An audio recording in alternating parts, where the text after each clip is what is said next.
Bonjour à tous et bienvenue. Je me présente, mon nom est Sarah et je serai votre animatrice dans le cadre de cette présentation qui porte sur les 7 programmes à saveur bio de l'Université de Montréal. Donc, avant de débuter, je voulais vous faire part de quelques petites précisions. Tout d'abord, cette séance est enregistrée. Votre micro sera donc fermé pour toute la durée de la conférence. La conférence est d'une durée de 1h45. Donc, il y aura 1 heure de présentation suivie de 45 minutes environ pour la période de questions et réponses. Vous pouvez utiliser la section Q&R ou Q&A qui se trouve au bas de la fenêtre pour poser vos questions et nous allons y répondre par la suite de manière orale. Et finalement, cette conférence sera accessible après sa diffusion sur le site des portes ouvertes du service de l'admission et du recrutement. Bonne présentation!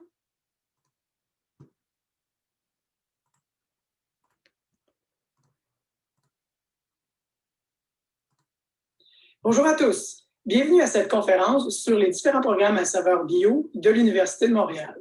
Mon nom est Philippe Lampron, je suis responsable de laboratoire au département de biochimie et médecine moléculaire et je vais être le maître de cérémonie de cette conférence. Vous allez voir tout au long de la conférence 7 différents étudiants ambassadeurs qui ont suivi ces programmes ou qui suivent ces programmes actuellement et qui vous décriront leur expérience ainsi que quelques détails caractéristiques de ces programmes. Donc, bienvenue à cette conférence intitulée « La bio vous intéresse. Quel est le programme pour vous? » Donc, nous allons faire un survol de 7 différents programmes, soit biochimie et médecine moléculaire, bioinformatique, microbiologie et immunologie, neurosciences, sciences biomédicales, sciences biopharmaceutiques et le dernier, sciences biologiques. Donc, un beau tour d'horizon pour vous permettre de vous situer un peu mieux par rapport à l'étude de ces différents programmes-là. Tout d'abord, qu'est-ce que nous avons en commun? Regardons ensemble une information importante qui s'appelle la pyramide de complexité du vivant. En effet, tout au long de la conférence, vous verrez les étudiants vous situer leur programme au sein de cette pyramide-là, donc qui classe en fait les différents niveaux de vie du vivant en partant de l'atome jusqu'à la biosphère. Évidemment, tous ces programmes de premier cycle vont vous permettre évidemment de développer plusieurs compétences, plusieurs qualités pour vous permettre de bien œuvrer dans le domaine des sciences de la vie. Donc, le développement de la curiosité, l'initiative, la persévérance, la détermination, la résolution de problèmes et aussi un souci du travail d'équipe vont être vraiment exploités dans le cadre de ces différents programmes de premier cycle. Il y a évidemment des compétences transversales qui seront aussi nécessaires pour œuvrer dans les différents milieux professionnels. On pense à l'autonomie dans l'apprentissage. Donc, vous allez être mis à l'épreuve pour développer cette autonomie-là. Raisonnement scientifique et pensée critique, donc quelque chose qui est assez d'actualité aujourd'hui. Donc, l'importance du raisonnement en sciences et aussi d'avoir une approche critique par rapport à ça. Votre leadership, évidemment, va être sollicité et va être amené à être développé dans le cadre de ces programmes de formation. La gestion de projet, le travail d'équipe, comme on en a parlé. La communication, qui est un outil essentiel aux scientifiques pour faire connaître l'ensemble de ces recherches et rendre le plus possible la matière accessible. Et évidemment, agir de manière professionnelle dans le cadre du milieu du travail, donc le professionnalisme.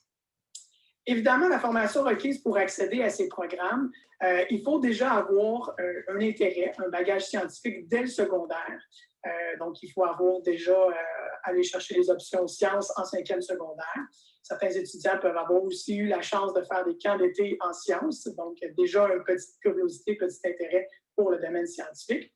Par la suite, formation collégiale. Donc, vous êtes probablement actuellement inscrit dans un de ces deux programmes, soit sciences de la nature ou sciences, lettres et arts. Donc, ces deux programmes-là peuvent vous donner les préalables requis pour être admis dans un programme de premier cycle au niveau universitaire.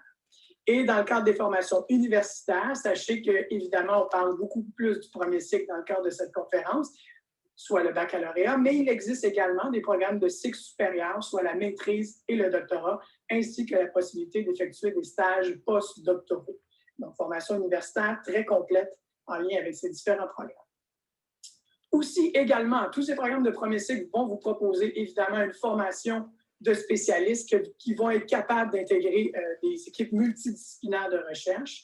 Donc, on vous amène en fait à œuvrer avec différents collègues, différents experts dans le domaine pour vous aider à avoir une vue globale sur la recherche scientifique. Évidemment, va vous préparer aux études supérieures en sciences de la vie.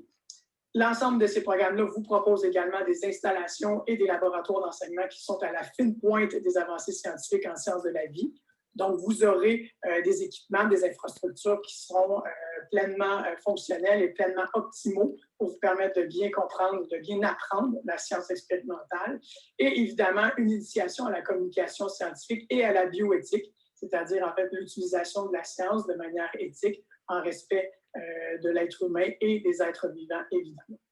Donc, de nombreux crédits en action sont proposés dans le cadre de ces programmes-là, soit des travaux pratiques, des stages en milieu de recherche. Tous ces programmes peuvent vous mener loin. 3 grands aspects sur lesquels on peut continuer, poursuivre son chemin, soit des études complémentaires, pharmacie, médecine, MBA, droit, soit un accès direct à l'emploi suite à la formation de baccalauréat et évidemment un chemin qui est assez couramment emprunté, un chemin vers les études supérieures, soit les diplômes d'études supérieures spécialisées, communément appelés DESS, les maîtrises et les doctorats. Donc, ils sont aussi des avenues possibles pour parfaire son cheminement de carrière. Une question, en fait, qui brûle les lèvres, de l'ensemble des étudiants. Est-ce que ces programmes de premier cycle-là vont donner accès à un programme contingenté?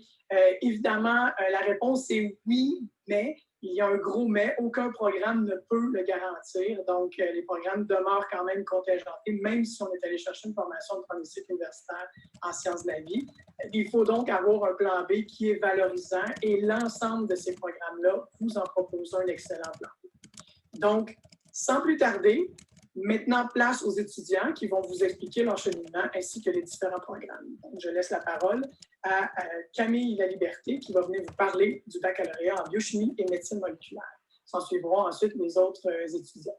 Donc, je vous remercie d'être des nôtres et s'il y a quoi que ce soit, nous serons disponibles à la toute fin de cette présentation pour répondre à vos questions et assurer un suivi au besoin.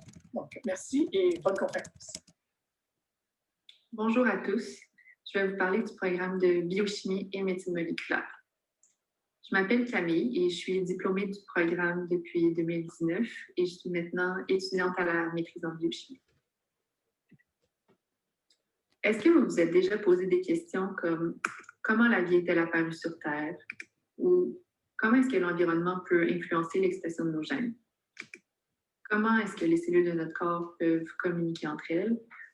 Ou encore, pourquoi est-ce qu'on vieillit? Eh bien, la biochimie tente de fournir des réponses à ces questions du point de vue moléculaire. En effet, la biochimie, c'est l'étude des processus chimiques qui sont à la base de la vie. C'est une discipline qui fait le pont entre la biologie moléculaire et cellulaire, la biologie structurale, la génétique, la chimie et même la bioinformatique. On peut donc dire que les biochimistes s'intéressent surtout à la base de la pyramide de la complexité du vivant. Donc, on étudie les molécules biologiques et leurs interactions, surtout à l'intérieur de la cellule, mais on tente également d'intégrer toutes ces connaissances moléculaires dans le contexte d'un organisme et des systèmes dont il est composé. Donc, en ce sens-là, les biochimistes sont vraiment indispensables à la médecine moderne. En effet, c'est vraiment en étudiant les molécules biologiques puis les relations de ces molécules-là qu'on peut comprendre comment l'organisme fonctionne, puis comment la maladie peut apparaître. Puis éventuellement, ces connaissances-là nous permettent de réfléchir à des options de remède. Par exemple, il y a des découvertes majeures qui ont été faites par le travail de biochimistes, notamment la découverte de l'insuline, de l'acétaminophène, puis la découverte de la structure de l'ADN. Donc, si vous aussi, vous avez envie d'attaquer les défis de la médecine moléculaire, mais la biochimie est un programme tout indiqué pour vous. Si vous choisissez le programme de biochimie et médecine moléculaire à l'UDM, vous allez débuter votre parcours en vous familiarisant avec les macromolécules biologiques, puis comment ces molécules-là agissent à l'intérieur de la cellule. Puis au fil des sessions, vous allez intégrer ces connaissances-là dans le contexte de l'organisme et de ses pathologies. Donc, le tronc commun du programme, il se compose de cours à la fois théoriques et pratiques en biochimie, en biologie et en chimie. Puis comme on a beaucoup de crédits courts dans les matières de chimie, ça permet à nos étudiants d'accéder à l'Ordre des chimistes du Québec. Et ça, ça ouvre la porte à divers emplois, entre autres au sein du gouvernement et des milieux hospitaliers. À la deuxième année du programme, on demande aux étudiants de faire un choix d'orientation. Donc, il y a 3 orientations. La première, c'est biochimie. On s'intéresse surtout alors à la biologie structurale et au design de biomolécules et de médicaments. Dans l'orientation médecine moléculaire, l'accent est mis sur les bases moléculaires et cellulaires des maladies humaines et sur l'élaboration des thérapies. Dans l'option génétique et génomique, on s'intéresse aux approches génétiques pour analyser l'information génétique et aux applications possibles en génétique médicale. Pour la 3e année, les étudiants doivent choisir un cheminement. La plupart des étudiants choisissent le cheminement général, dans lequel ils doivent compléter un stage en laboratoire de recherche. Dans le cheminement Honor, qui est généralement réservé aux étudiants qui sont performants au niveau de leur cours, ces étudiants-là peuvent réaliser 2 stages en laboratoire de recherche. Et dans le dernier cheminement, qui est le cheminement international, il y a également un stage à compléter, puis il y a la possibilité d'effectuer un trimestre d'études à l'étranger. La force du programme de biochimie à l'UDM, c'est qu'on mise sur le développement de compétences par une formation pratique très vaste. Par exemple, il y a plus du tiers des crédits qui sont acquis en cours de laboratoire. Donc, il y a des cours en laboratoire de biochimie, de chimie et de microbiologie. Il y a également des séances de travaux pratiques en laboratoire de bioinformatique qui nous permettent de s'initier à divers outils de bioinfo. Les stages en laboratoire de recherche sont aussi très importants. Donc, en début de parcours, il y a possibilité de réaliser un stage d'initiation à la recherche qui est facultatif. Ensuite, après la 2e année, il y a un stage de recherche pour tous les étudiants. Puis, il y a possibilité de stage supplémentaire pour les étudiants en cheminement 1. Également, on pousse nos étudiants à développer leurs habiletés de communication scientifique.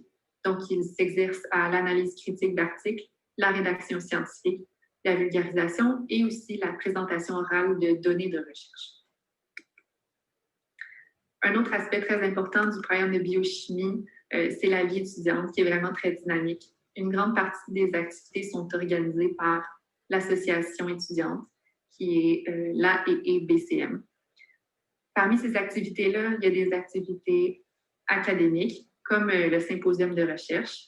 Ça, c'est une activité de réseautage entre les étudiants et les laboratoires de recherche du département. Il y a également des activités sociales, dont une grande partie se déroule au café étudiant Le Macrophage. On a aussi des activités culturelles, comme le talent show de biochimie, qui est un concours de talent. Et on a aussi des activités sportives, notamment les Jeux de biochimie. C'est une compétition interuniversité qui oppose les programmes de biochimie à travers le Canada. Et toutes ces activités-là, ça contribue vraiment à créer un sentiment d'appartenance fort au programme de biochimie. Je vais vous parler un peu de mon expérience au baccalauréat. Quand j'étais à votre place il y a quelques années, j'ai choisi de m'inscrire en biochimie parce que j'étais fascinée par le corps humain puis je voulais en apprendre plus sur toutes les petites molécules dans le corps puis quel était leur rôle au sein des organes et tout ça. Donc, à ce niveau-là, j'ai été vraiment comblée en choisissant l'orientation médecine moléculaire. J'ai eu vraiment des cours marquants comme la biochimie clinique, les bases moléculaires des maladies humaines, l'immunologie et plein d'autres cours. Une autre chose que j'ai vraiment appréciée dans le programme, c'est tous les cours pratiques en laboratoire. Donc, c'était souvent le moment préféré dans la semaine. Ça permettait de tisser des liens avec les étudiants, mais également avec toute l'équipe du laboratoire d'enseignement qui nous transmettait leur passion pour la biochimie. Ils font vraiment un travail formidable.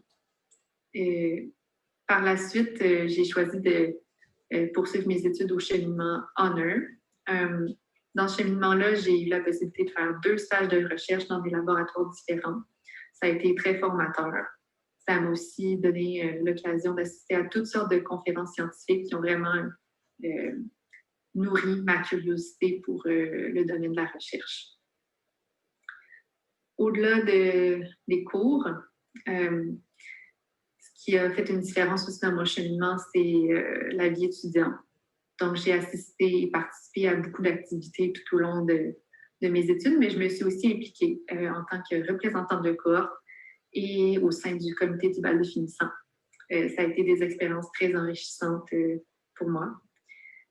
Également, à travers mes études en biochimie, il y a eu toutes sortes d'opportunités de réseautage, notamment les symposiums de recherche qui m'ont permis de trouver des stages en laboratoire de recherche.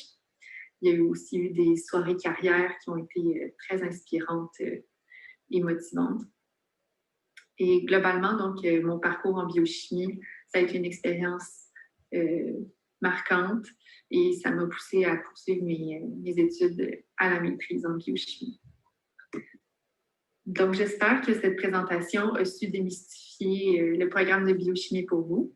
Puis, si la biochimie vous allume, je vous invite à consulter le site web du département, celui de l'UDM, et même la page Facebook de l'association étudiante. Merci. Bonjour tout le monde, je m'appelle Caroline, je suis étudiante au doctorat en bioinformatique ici à l'UDM. Et aujourd'hui, je vais vous présenter un peu c'est quoi la bioinformatique, parce que ce n'est pas quelque chose qu'on entend nécessairement parler à tous les jours. Et je vais aussi vous présenter le baccalauréat en bioinformatique qu'on vous propose ici à l'UDM. Qu'est-ce que la bioinformatique? Donc, on est souvent familier avec les termes de biologie et l'informatique, mais comment est-ce que les deux ensemble fonctionnent? Donc, globalement, c'est qu'on va essayer de répondre à l'aide d'outils informatiques à une question d'ordre biologique. Donc, comme vous allez voir au travers de la présentation, la bioinformatique, elle a un spectre très grand. Donc, on peut se promener sur ce spectre-là. On peut être plus côté biologie, plus côté informatique. Et donc, on pourrait faire de la recherche, par exemple, en bioinformatique, où est-ce qu'on se concentre plus sur l'aspect biologie et où est-ce qu'on va utiliser des outils bioinformatiques pour analyser nos données et les résultats obtenus vont être utilisés pour tirer des conclusions.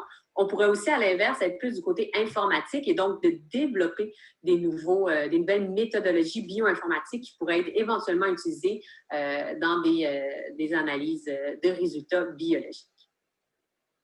Un exemple de travail de recherche plus concret, ça serait le projet sur lequel je travaille présentement dans le contexte de ma thèse.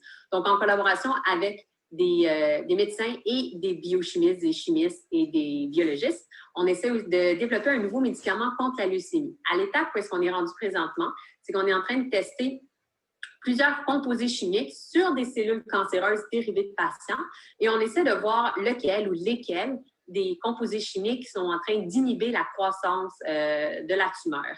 De ces composés-là, on va ensuite essayer d'identifier lequel est le plus efficace et pourrait être ensuite développé en médicament contre la leucémie. Normalement, il existe des méthodes où est-ce qu'on va analyser chaque composé individuellement. Mais qu'est-ce qui arrive si j'ai 100 composés ou même 1000 composés? On ne peut plus les faire, ces analyses-là, manuelles. Et c'est là que le bioinformaticien entre en jeu.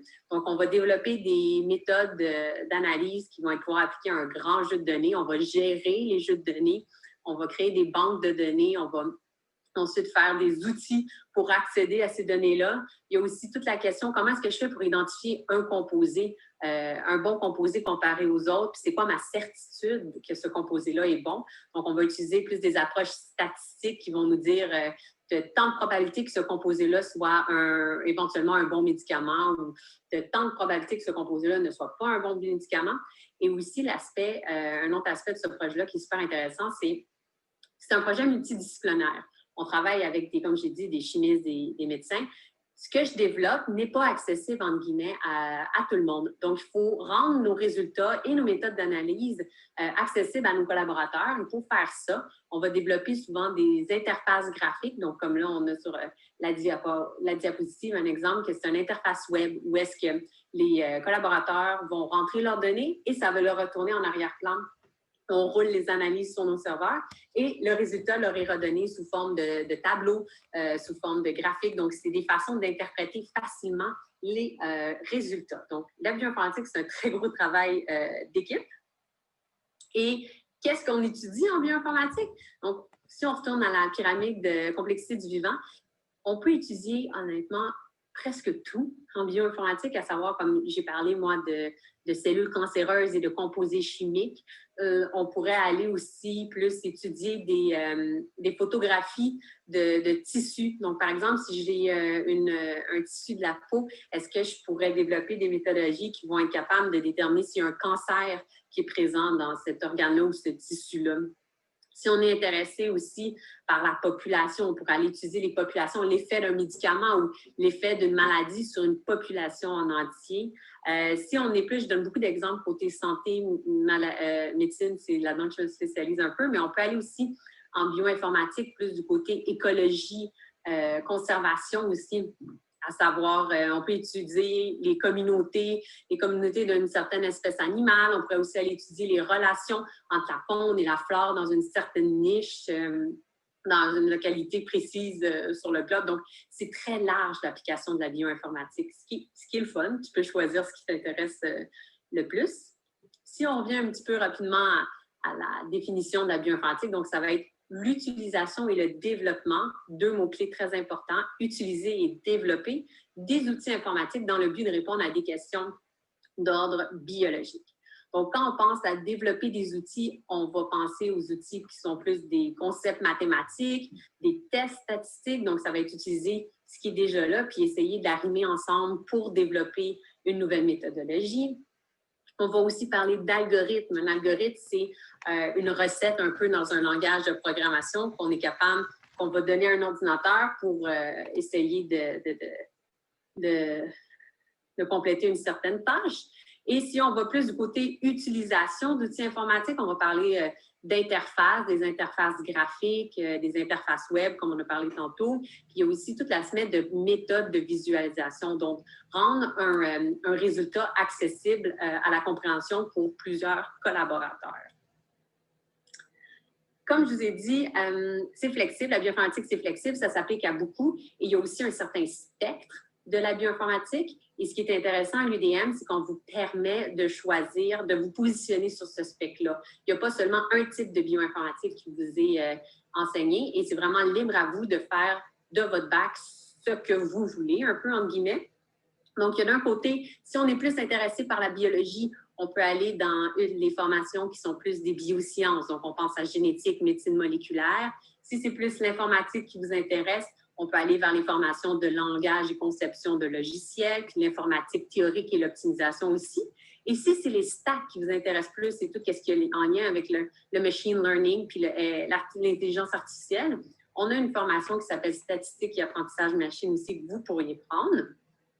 Le conseil que je vous donnerais pour vous positionner dans ce spectre-là, c'est de prendre le temps de découvrir ce que vous aimez et de ne pas avoir peur d'essayer plusieurs cours. Donc, par exemple, moi, quand j'ai commencé mon bac, je dirais que je me situerais pas mal à gauche, vraiment beaucoup en biologie. Je suis rentrée là en bioinformatique en me disant que j'y allais pour le bio et que l'informatique, ça allait être un petit plus qui allait m'aider pendant mes études graduées. Puis au cours de mon bac, je me suis vraiment tracée sur cette ligne-là, ce spectre-là.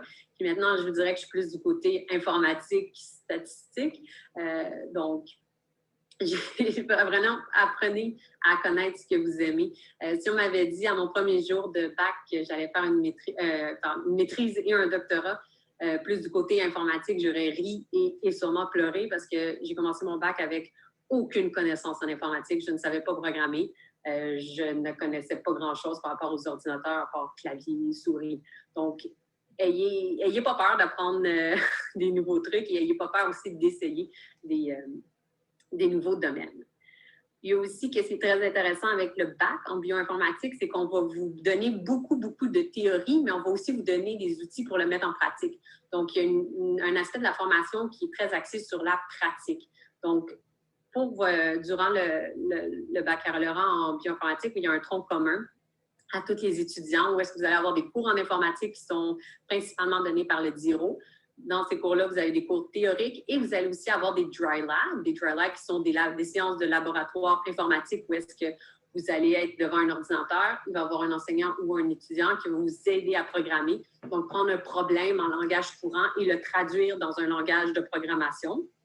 Vous allez aussi avoir des cours de biologie moléculaire, biochimie et génétique. Encore une fois, il y a des cours théoriques. Et vous allez aussi avoir des séances de wet lab. Le wet lab, là, on fait plus référence aux expériences avec Saro, où est-ce qu'il y a des manipulations scientifiques. Et finalement, le bloc qui est très, très pertinent et très intéressant à la formation, c'est le bloc de bioinformatique. Donc, vous allez avoir des cours qui sont spécifiquement des cours de bioinformatique et qui vous apprennent à joindre l'informatique et la biologie ensemble. Donc, ce n'est pas nécessairement à vous de savoir de prendre la part des choses. OK, j'ai ma formation informatique, ma formation biologique et maintenant, comment est-ce que je les mets ensemble? Vous avez des cours bioinformatiques, autant encore une fois théoriques que pratiques. Les cours pratiques, ça va être plus des dry labs, des cours en laboratoire d'informatique. Et finalement, vous avez aussi un stage en laboratoire de recherche à faire. Le stage, c'est une très belle opportunité pour apprendre, voir c'est quoi la bioinformatique dans la vraie vie, entre guillemets. Donc, vous allez travailler sur un projet de recherche en collaboration avec des personnes, des bioinformaticiens, des étudiants. Donc, c'est une opportunité d'apprentissage qui est assez importante. Et aussi, dans votre formation, vous allez avoir un bloc de formation complémentaire où est-ce que là, c'est à vous un petit peu de décider qu'est-ce qui vous intéresse le plus. Vous allez prendre des cours en mathématiques, en algorithmique, en éthique de la recherche, en écologie, en gestion de banque de données. Donc, ça, encore une fois, c'est très flexible, c'est très selon vos goûts. Et on termine le bac avec votre formation spécialisée, encore une fois, qui va être plus selon vos intérêts à vous.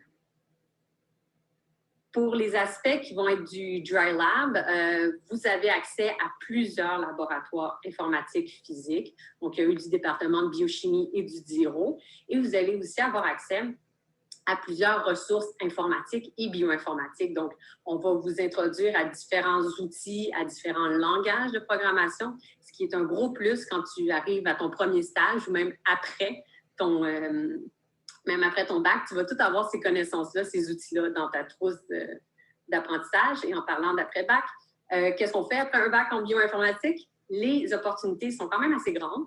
Vous avez le petit mot informatique dans bioinformatique qui est une clé qui peut vous ouvrir plusieurs portes. Donc, vous pouvez tout de suite aller sur le marché du travail en sortant du bac. Les postes de bioinformatique, par exemple, on va souvent aller chercher une maîtrise, mais tout ce qui est programmeur, développeur web, c'est accessible. Tu peux toujours continuer tes études, aller à la maîtrise doctorat en bioinformatique. Puis le marché du travail, il y a une très, très grande demande pour des bioinformaticiens en ce moment. C'est un bac qui est très convoité. Donc, c'est très bien pour nous, ça.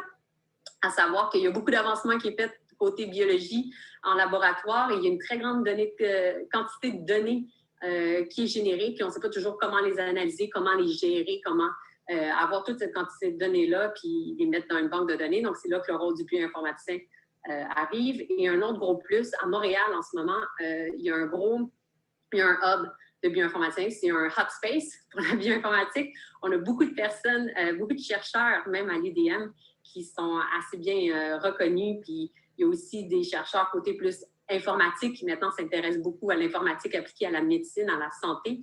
Donc, il y a beaucoup, beaucoup de ressources qui sont là pour vous si vous avez des questions, si vous voulez savoir comment que ça fonctionne, des opportunités de stage, des opportunités d'emploi. On est dans une bonne position, ça.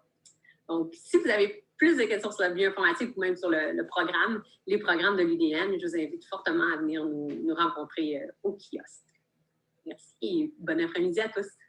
Bonjour, je m'appelle Mona Smith, je suis étudiante en 3e année au baccalauréat en microbiologie et immunologie et j'aimerais démystifier pour vous mon programme d'études. Le baccalauréat en microbiologie et immunologie est un programme interfacultaire de premier cycle composé de 90 crédits sur 3 ans en association avec la faculté de médecine, la faculté de médecine vétérinaire et le département des sciences biologiques. C'est un baccalauréat spécialisé offrant une formation dans le secteur des sciences fondamentales et vous permettant l'étude du système immunitaire et la compréhension des caractéristiques physiologiques et génétiques des micro-organismes de votre environnement. Au sein de la pyramide de complexité du vivant, nous allons étudier de l'atome à la cellule la microbiologie de ces micro-organismes tels que les bactéries, les virus, les levures et les champignons. Puis, de la cellule à l'organisme, nous allons étudier l'immunologie, c'est-à-dire les réponses du système immunitaire, ainsi que l'immunologie du cancer. Et enfin, avec notre cheminement en microbiologie environnementale, nous allons étudier la relation entre les micro-organismes et l'écosystème. Quelques découvertes importantes en microbiologie seraient celles de Louis Pasteur et Robert Koch, Félix Béreil, un Montréalais ayant découvert des virus à bactéries, Alexander Fleming, Luc Montagnier et Françoise Barré-Sinoussi pour leur identification du virus de l'immunodéficience humaine, James Allison et Tasuku Honjo ont reçu en 2018 le prix Nobel de médecine pour la découverte de l'immunothérapie du cancer et très récemment, 3 virologues ont reçu le prix Nobel de médecine pour leur découverte du virus de l'hépatite C. En quelques images, voilà ce que nous pouvons étudier. Des levures, des bactéries de l'anthrax, le cancer de la peau, des champignons, le Roméo et Juliette, Escherichia coli et la salade, et bien évidemment la COVID-19. Concernant la structure du programme, le baccalauréat se divise en 2 orientations. D'abord, immunologie moléculaire va vous permettre d'étudier la bactériologie, la virologie et l'immunologie dans un contexte de santé, d'agroalimentaire et de biopharmaceutique. Ensuite, le cheminement microbiologie environnementale va vous permettre d'étudier la génomique microbienne, les microbiomes et le changement climatique dans un contexte de biotechnologie environnementale. À la première année, vous allez apprendre et être introduit aux connaissances de base nécessaires à la compréhension. L'introduction à la biochimie, la génétique, la microbiologie et la biologie cellulaire. À la fin de votre première année, vous allez devoir choisir une des 2 orientations, de manière à ce que votre 2e année soit constituée de cours plus spécialisés d'introduction dans les piliers du programme, la bactériologie, la virologie, l'immunologie et autres. En 3e année, amusez-vous. Différents choix de cours vous sont offerts afin de vous permettre une spécialisation dans le domaine souhaité. Notre programme se divise en 2, 50% de cours et 50% de laboratoire. De plus, vous avez la possibilité d'effectuer 3 stages, l'initiation à la recherche, le stage en milieu de recherche et le stage en milieu de travail. Enfin, un cheminement Honors de 12 crédits est offert pour les étudiants en 3e année ayant une moyenne cumulative de 3,5 et plus. Nous avons différents milieux de formation qui sont affiliés à notre département de microbiologie, infectiologie et immunologie au sein de l'île de Montréal. Nous pouvons citer le CR CHUM, le CR Sainte-Justine, l'hôpital Maisonneuve-Rosemont et l'Institut national de la santé publique du Québec. Parmi les points forts du programme de microbiologie et immunologie, nous pouvons retrouver la forte exposition à la pratique du travail en laboratoire, des laboratoires équipés d'instruments de travail des plus sophistiqués que nous pouvons retrouver au sein même de notre département, la familiarisation avec le milieu de la recherche, la possibilité d'effectuer un stage dans le cadre d'un travail rémunéré, l'accès vers les études au cycle supérieur dans la recherche appliquée ou fondamentale, et aussi l'accès au marché du travail juste après un baccalauréat dans le milieu industriel, commercial, gouvernemental ou universitaire. Nous offrons une formation solide dans les sciences fondamentales, qui est un domaine intriguant et passionnant, enseigné par des chercheurs reconnus.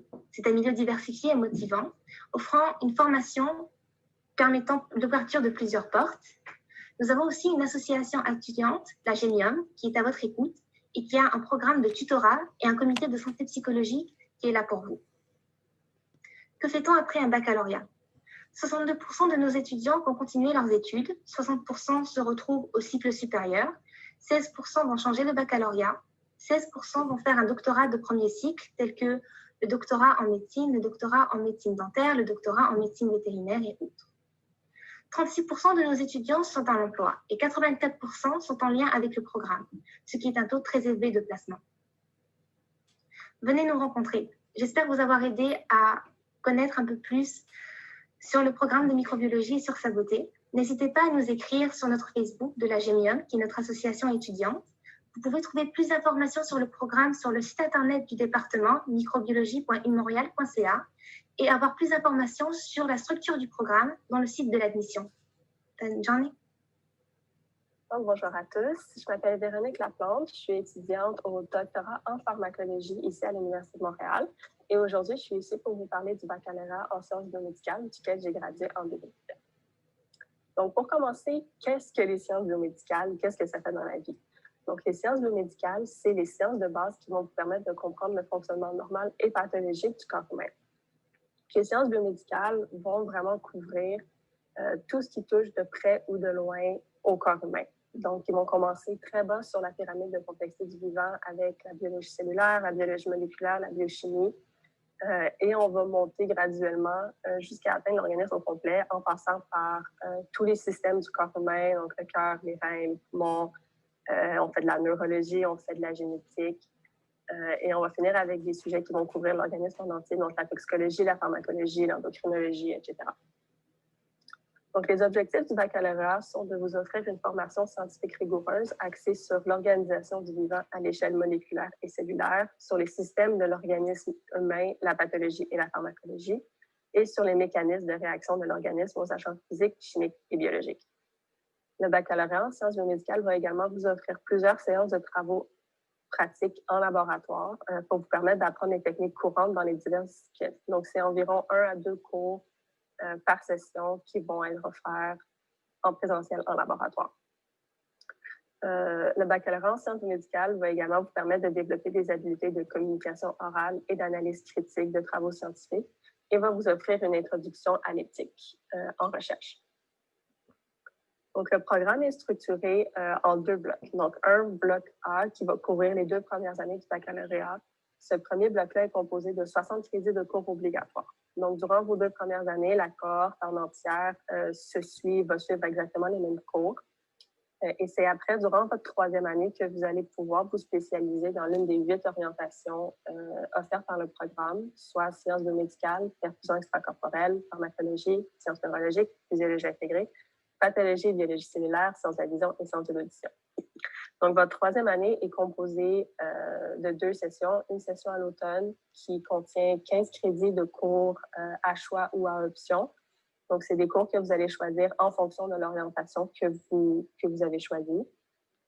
Et après ça, votre 2e session à l'hiver, qui est un stage de recherche en laboratoire qui vaut 15 crédits également. Donc, ce stage-là peut être réalisé dans n'importe quel laboratoire affilié à l'Université de Montréal, soit ici sur campus ou dans l'un des centres hospitaliers affiliés à l'Université de Montréal, donc soit le CHU Sainte-Justine, le CHUM, l'hôpital Maison de Rosemont, l'Institut cardio, l'IRIG, etc. J'en ai passé plusieurs. La vie sociale en sciences biomédicales, parce que oui, contrairement à la croyance populaire, les biomédois ont une vie sociale. On a du fun en sciences biomédicales. Donc, l'Association étudiante de sciences biomédicales, la SBOM, est vraiment très présente et organise plusieurs événements pour les étudiants qui sont vraiment toujours le fun. Moi, je me rappelle de mes années au bac. Je me rappelle des 5 à 7 du jeudi soir. Je me rappelle du vin et fromage. Je me rappelle du carnaval. Donc, il y a vraiment beaucoup d'événements comme ça qui sont super le fun. Le département de pharmacologie et physiologie aussi organise plusieurs événements pour les étudiants de premier cycle au baccalauréat en sciences biomédicales. Entre autres les midi-conférences, les soirées carrières, le carrefour du stage. Donc, on a du fun en sciences biomédicales. On travaille fort, mais on a du fun aussi. Et après le bac, donc qu'est-ce qu'on fait avec un bac en sciences biomédicales? C'est environ 1/3 de nos finissants qui vont se diriger vers un programme contingenté de premier cycle, donc la médecine vétérinaire, médecine dentaire, pharmacie. Donc, sciences biomédicales est le baccalauréat qui fait rentrer le plus d'étudiants dans les programmes contingentés de premier cycle. Donc, c'est quand même une grosse avenue de sortie pour le bac en sciences biomédicales. On a aussi 1/3 de nos diplômés qui vont se diriger vers les cycles supérieurs, donc la maîtrise, le doctorat, le DESS, et 15% qui vont faire d'autres études de premier cycle, donc un certificat mineur ou carrément un autre baccalauréat. Donc, je vous dirais que la grande majorité de nos diplômés vont poursuivre leurs études universitaires après leur baccalauréat. Donc, les points forts du baccalauréat, le baccalauréat en sciences biomédicales va vous offrir une solide formation générale dans les sciences fondamentales. Et c'est un programme qui est vraiment axé sur tous les domaines d'intérêt pour la santé humaine. Donc, merci de m'avoir écouté. Si vous avez encore des questions, je vous invite à aller visiter notre kiosque sur le site des portes ouvertes de l'Université de Montréal. Donc, vous allez pouvoir y trouver vraiment plein d'informations complémentaires et aussi toutes les informations nécessaires pour nous rejoindre et venir discuter avec nous. Donc, merci à tous et bonne journée. Bonjour à tous. Je m'appelle Clara et je vais maintenant vous parler des sciences biopharmaceutiques. Alors, le baccalauréat en sciences biopharmaceutiques est plus communément appelé le BSBP. Alors, j'ai moi-même fait partie de la cohorte 2016-2019. Je viens toujours de graduer du BSBP, mais je suis quand même je reste impliquée au sein du programme et je suis très contente aujourd'hui de vous en parler et de vous encourager à étudier au BSVP. Pour vous mettre en contexte, la photo que vous voyez, c'est à notre première journée au BSVP. On reçoit un sarrau, on est bien accueillis et on est prêt à embarquer dans l'aventure scientifique. Le BSVP, qu'est-ce que c'est? C'est un programme de 90 crédits qui s'offre sur 3 ans. Et c'est vraiment un programme qui est unique parce que c'est le premier bac en sciences qui est axé sur le développement du médicament en Amérique du Nord. L'objectif est d'offrir une formation multidisciplinaire touchant tous les aspects du développement du médicament, de sa mise au point à son utilisation. Alors, comment une molécule est mise sur le marché? C'est une bonne question et c'est justement ce qu'on va chercher de répondre au BSVP. Ça part d'une idée d'un chercheur, puis il y a différentes étapes pour la mettre sur le marché et il y a même un suivi très important à faire après sa commercialisation. Donc, au BSVP, on voit chacune de ces étapes. L'impact du programme est de former des généralistes du domaine pharmaceutique qui sont prêts qui sont outillés à intégrer le marché du travail. Donc oui, on va avoir toutes les compétences pour aller directement sur le marché, mais comme c'est une formation générale, plusieurs étudiants, la majorité vont aller chercher une spécialisation au cycle supérieur. Donc, on se pose des questions et on tente d'y répondre. Par exemple, ce que vous voyez ici, c'est une molécule. Est-ce que la molécule est sécuritaire? Est-ce qu'elle est efficace? Et si oui, pour quelle maladie? À quelle dose? À quelle durée? À quelle fréquence? Pour quel patient? Et il faut l'administrer par quelle voie? Donc, avant que vous preniez votre Advil, par exemple, et que le médicament soit accessible à vous, il y a des chercheurs, des scientifiques et vraiment une grosse équipe de professionnels, de spécialistes qui se sont penchés à répondre à différents types de questions que vous voyez ici. Au BSVP, on va être outillés pour avoir la méthodologie pour trouver ces réponses. Ce qui est intéressant avec le BSVP, c'est que la formation, elle est très bien construite. On va partir du début de l'histoire, de ce qui est très petit, la chimie, par exemple, puis au fil du programme, on va aller vers des notions qui sont un peu plus larges et un peu plus intégrées. Donc, ça nous aide vraiment à avoir un très bon fil conducteur des enjeux pharmaceutiques. Donc, comme vous voyez, on va parler de la chimie, de la statistique, de la pharmacoéconomie, des affaires réglementaires. Donc, c'est toutes des notions qui sont très différentes, mais très complémentaires et qui vont nous aider à mieux comprendre tout le développement du médicament. Donc, c'est bel et bien une formation multidisciplinaire, on touche à tout, ce qui fait en sorte que c'est sûr que vous allez trouver un cours qui vous intéresse ou qui va stimuler chez vous une certaine curiosité. On voit des choses bien différentes, mais de façon intégrée. À la fin du parcours, comme la majorité des programmes, on va offrir un stage en recherche, en industrie ou un cours de perfectionnement. J'ai fait une petite diapo sur mon parcours, donc j'ai beaucoup aimé le BSVP, mais mon appréciation va au-delà des cours académiques. Donc, je suis rentrée au BSVP directement après mon cégep. Donc, c'est une marche qui peut faire un peu peur, mais au BSVP, on a été super bien encadrés. On a eu plusieurs ressources et le soutien s'est poursuivi tout au long de notre cheminement. Il y a aussi une super belle ambiance étudiante, donc une belle entraide, une cohorte qui est très dynamique et même entre les cohortes, on va faire plusieurs activités. On va beaucoup s'entraider. Il y a même des cours de tutorat pour mieux se préparer aux examens. Il y a beaucoup d'opportunités pour s'impliquer au sein du BSVP. Je me suis moi-même beaucoup impliquée. J'ai été présidente de l'association, j'ai siégé à différents comités. J'ai fait des stages avec des professeurs et j'ai même fondé mes propres initiatives.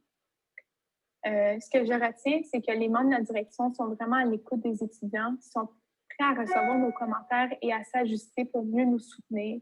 Donc, c'est justement ça que j'ai pu apporter au sein des comités avec lesquels j'étais impliquée. Au sein du BSVP, j'ai beaucoup cheminé professionnellement. Je voulais d'abord aller en pharmacie. Donc, le BSVP, c'est un peu le programme connexe de la pharmacie, un peu moins contingenté. Donc, il y a beaucoup d'étudiants qui ne sont pas rentrés en pharmacie qui se retrouvent au BSVP. Mais ce qui est intéressant, c'est qu'on se découvre et on découvre de nouvelles passions, des nouvelles compétences, puis on peut trouver on trouve notre bonheur ailleurs que dans la pharmacie. En fait, moi, je suis très contente de mon passage, même si ce n'était pas mon choix principal en sortant de mon cégep. Mais aujourd'hui, j'ai vraiment confiance dans ce que j'ai appris et dans la maîtrise des enjeux pharmaceutiques. Après le DSBP, j'ai quand même poursuivi mes études. J'ai fait un DESS au HEC en administration des affaires parce que je voulais plus m'aligner au niveau de la gestion pharmaceutique. Je travaille aujourd'hui encore au sein de l'Université de Montréal, à ERICOR. Donc, je suis gestionnaire de projet. Donc, ça jumelle bien mes deux formations. Il y a plusieurs points forts au BSBP. Donc, les professeurs sont vraiment compétents, sont très disponibles pour répondre aux étudiants. Et on a aussi beaucoup de conférenciers invités qui viennent de différents secteurs, ce qui fait en sorte qu'on a une perspective vraiment globale et teintée du secteur des conférenciers. L'application des notions est aussi pratique, donc ça va au-delà des cours théoriques qu'on reçoit en classe. On va faire des laboratoires, des études de cas, des simulations, puis on a l'opportunité de faire des stages. Comme j'ai déjà mentionné, la formation est intégrée, donc on voit vraiment tous les aspects scientifiques reliés aux médicaments. Et il y a beaucoup d'opportunités de cheminement de carrière. Le BSBP encadre plusieurs événements pour des conférences, des événements de réseautage. On va aussi faire des visites au sein de certaines industries.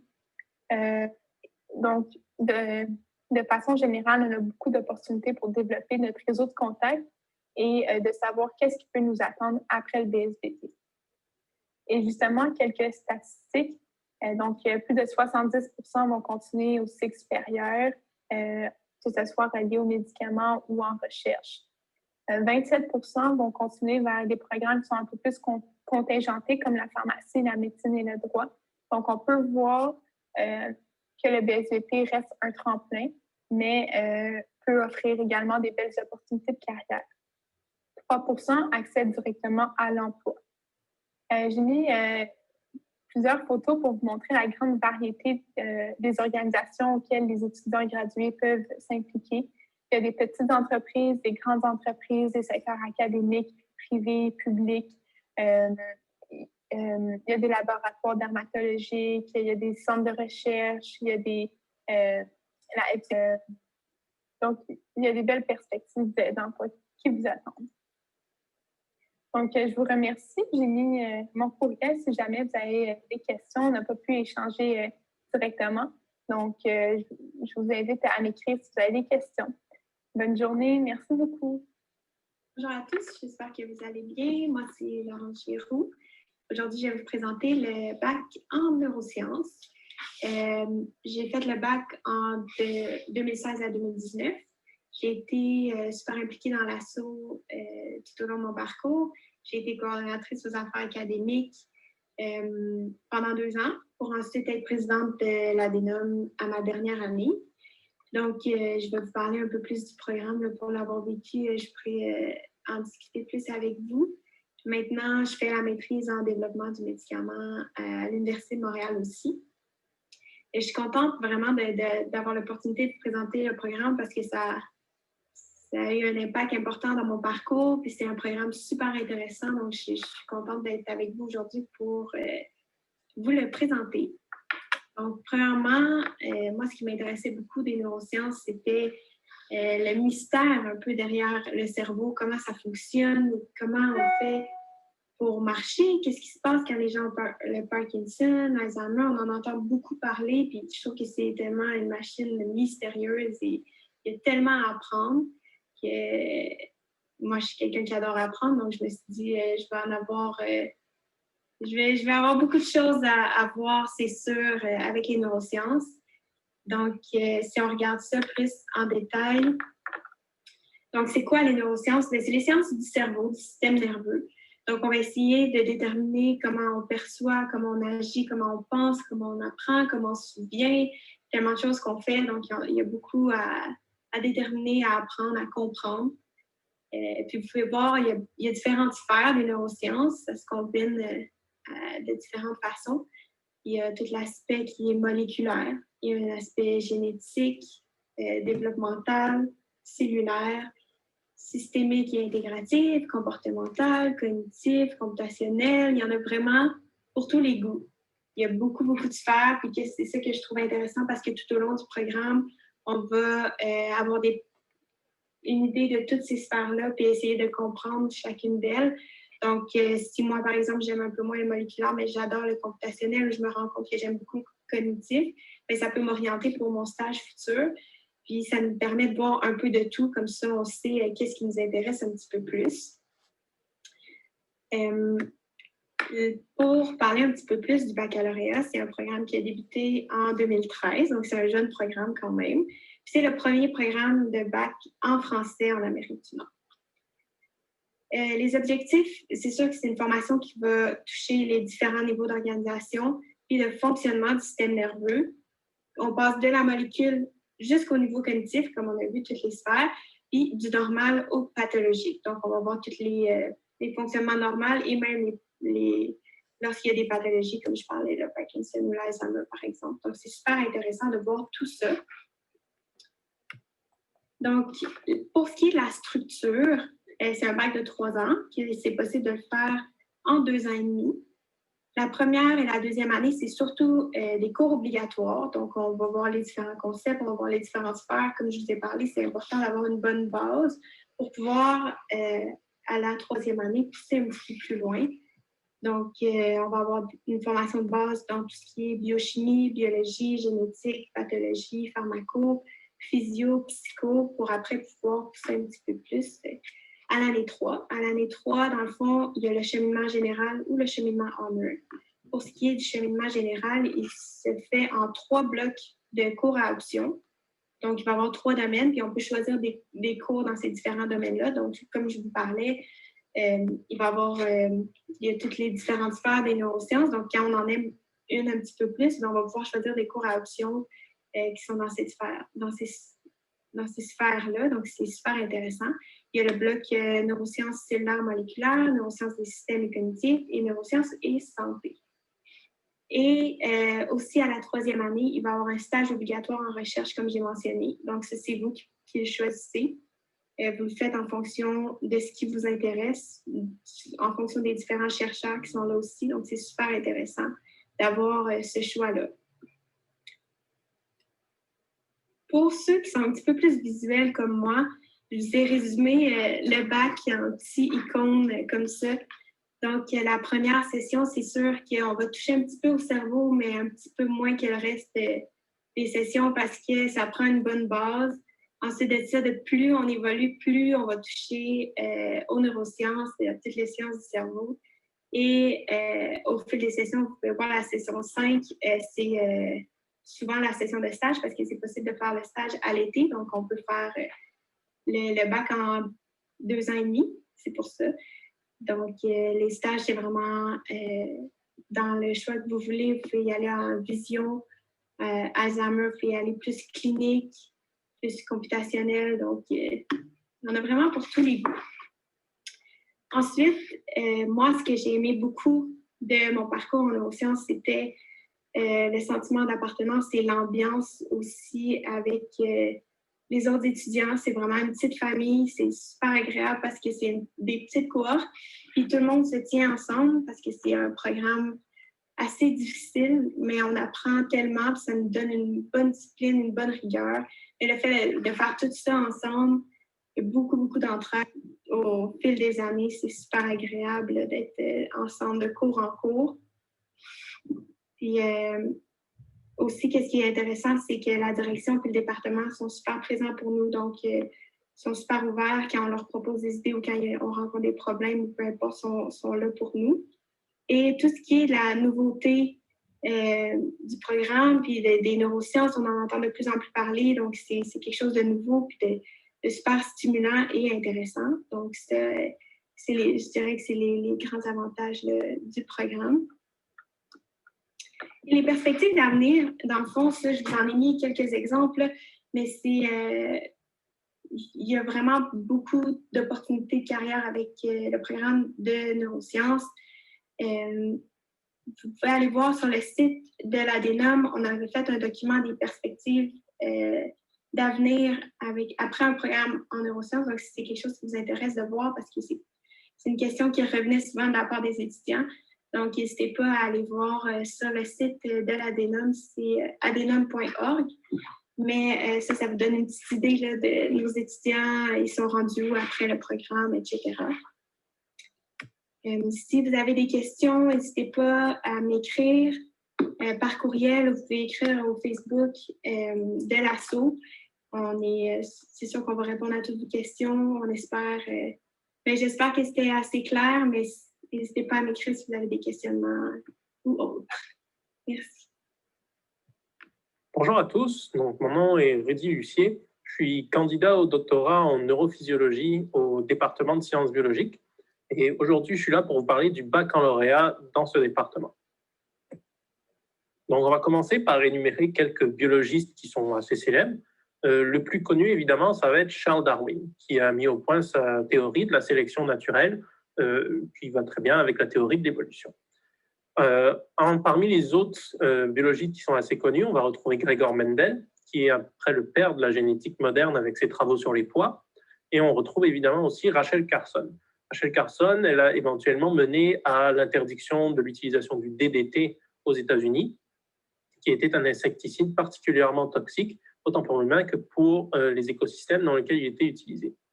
Un biologiste qui est un petit peu moins connu en tant que biologiste, mais qui l'est quand même beaucoup, c'est James Watson, qui a découvert la structure de l'ADN. Bien qu'il soit mis en avant souvent comme étant un biochimiste, c'est tout d'abord un docteur en biologie.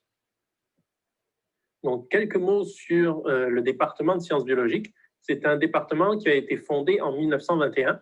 Donc, c'est un département qui célèbre son 100e anniversaire lors de la rentrée à l'automne prochain. Donc, c'est potentiellement avec vous que le département va célébrer sa 100e cohorte. Quelques chiffres sur le département. C'est un département qui dénombre 34 professeurs-chercheurs ainsi que 18 professeurs associés. Ces 18 professeurs associés proviennent notamment d'autres départements, voire même d'autres universités, ce qui permet d'aller chercher une expertise vraiment diversifiée sur l'ensemble du corps professoral. Au niveau des étudiants, on dénombre à peu près 500 étudiants au premier cycle et environ 150 à 200 étudiants au cycle supérieur en tout temps. Le département de sciences biologiques, c'est aussi 25 prix d'excellence en enseignement et en recherche depuis l'année 2003.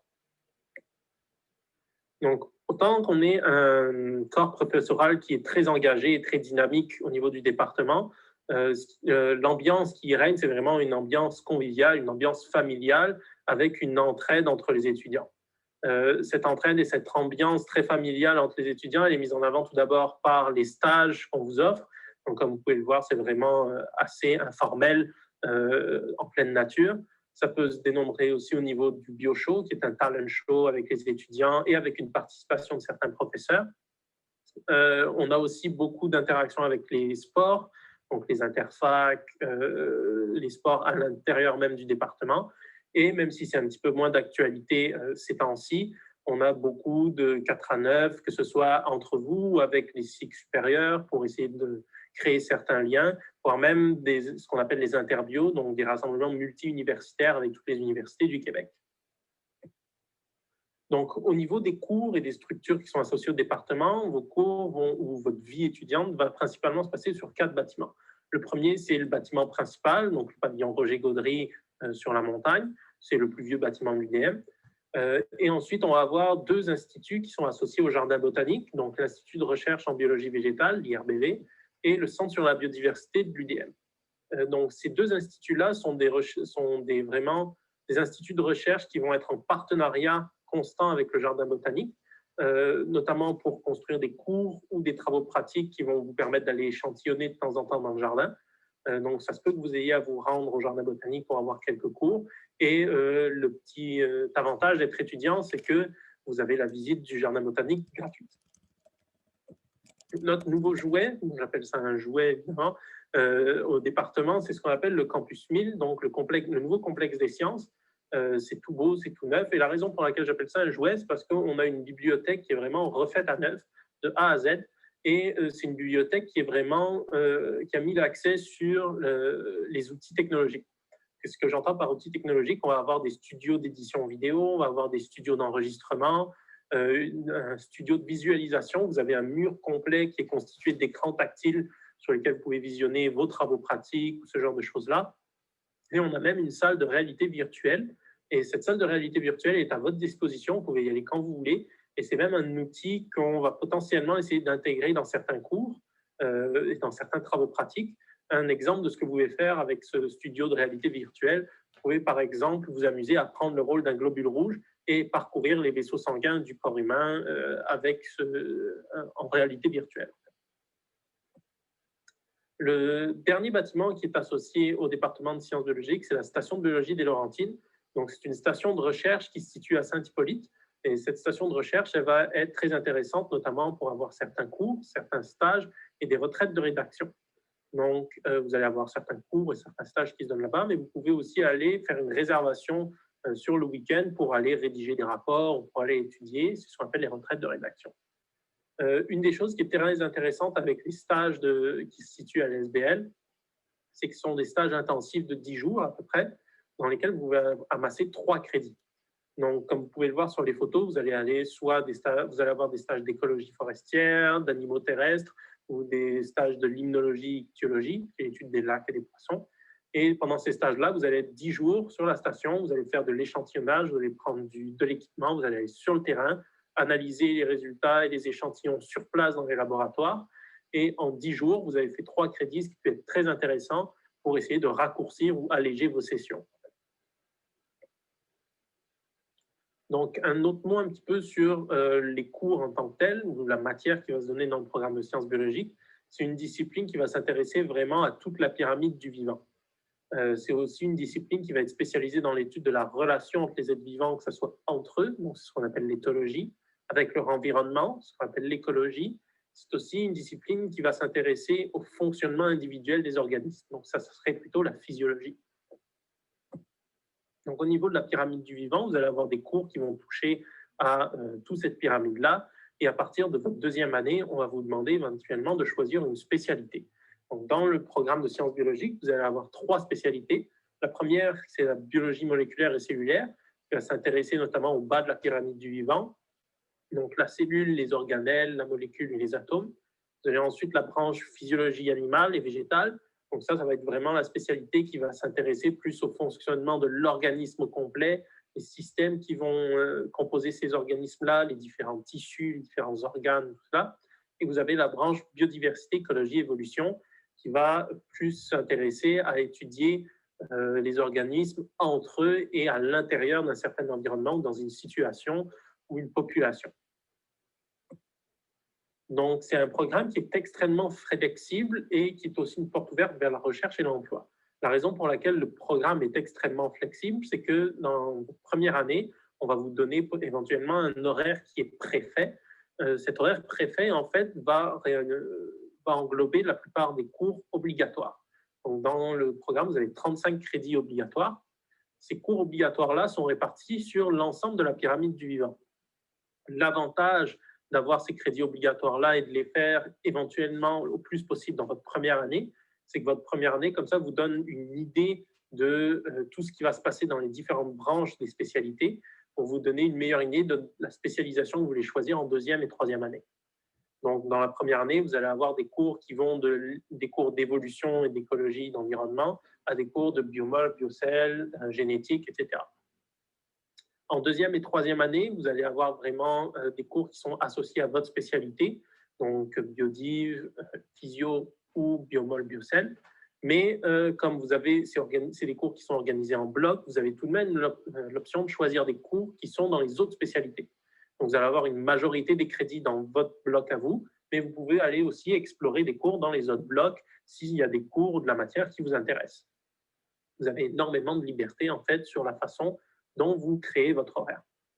Au niveau de l'expérience pratique, c'est un programme où vous avez énormément de travaux pratiques et d'expériences directes avec du travail en laboratoire. Vous avez notamment 2 stages de recherche de 3 crédits qui vont se passer à la SBL. Vous avez un stage en milieu de travail. On aura plusieurs rencontres à ce sujet-là si vous voulez en faire un. Et on a plusieurs cours sur le terrain et énormément de cours avec des travaux pratiques associés, voire même des cours de travaux pratiques complets. Donc, vous n'avez aucune théorie, c'est uniquement des cours de travaux pratiques. Toutes les semaines, vous allez en labo et votre évaluation, ce sont des remises de rapports. Vous avez aussi ce qu'on appelle le cheminement Honor. Donc, le cheminement Honor, c'est un projet de 3e année. Si vous avez les notes nécessaires pour accéder à ce cheminement-là, en fait, vous allez participer à un projet de recherche dans un laboratoire avec un professeur. Et c'est un petit peu comme une espèce d'initiation, en quelque sorte, à la maîtrise. Donc, la façon dont ça se passe, c'est 9 crédits de stage sur 2 sessions. Et c'est un petit peu une façon d'accéder, en quelque sorte, de vous initier à la maîtrise, si c'est ce que vous voulez faire plus tard. Au département, on vous offre aussi la possibilité de faire des échanges internationaux. Et ça, c'est dès la 2e année du bac. Donc, aussitôt que vous avez choisi une spécialité, que vous avez réalisé la plupart de vos cours et de vos crédits obligatoires. Donc, au niveau de nos diplômés, une fois que vous avez votre bac, on en a 70% qui vont continuer leurs études, donc à la maîtrise ou au doc, et vous avez 30% qui vont directement sur le marché du travail. Donc, au niveau du marché du travail, qu'est-ce qui s'ouvre à vous? Vous avez énormément de portes qui s'ouvrent à vous dans la mesure où le bac en sciences biologiques est très diversifié dans la matière qu'on met à votre disposition.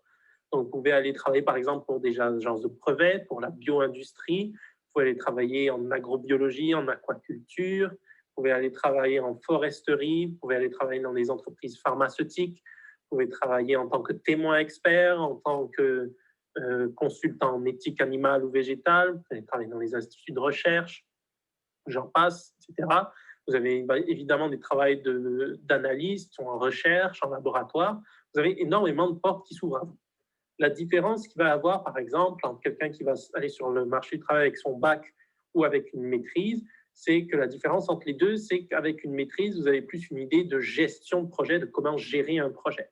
Donc, ça va être vraiment plus des emplois qui vont être sur la gestion ou sur la mise en place de projets, l'élaboration de travaux, ce genre de choses-là. Parce qu'avec un bac, vous allez plus aller travailler sur du terrain ou ce genre de choses-là. Comme exemple de société, vous allez par exemple avoir Nature Action Québec, vous allez avoir le ministère des Transports, Environnement Canada. J'ai d'ailleurs un ami qui a récemment trouvé un emploi pour Pêche et Océan Canada à Québec. Donc, il travaille en fait sur regarder les populations de poissons et regarder l'évolution aussi des populations de baleines qui arrivent autour du Saint-Laurent.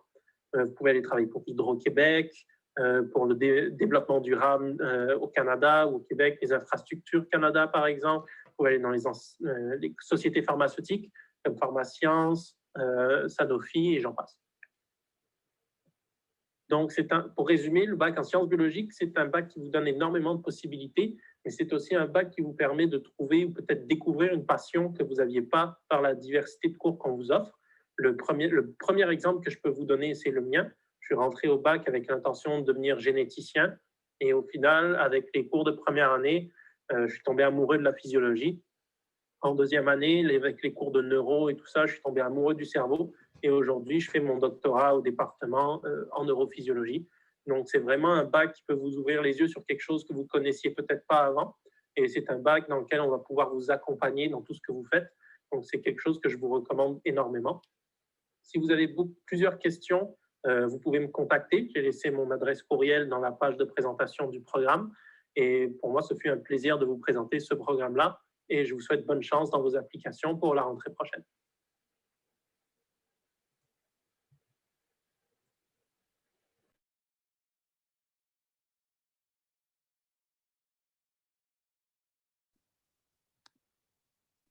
Ton micro, Sarah.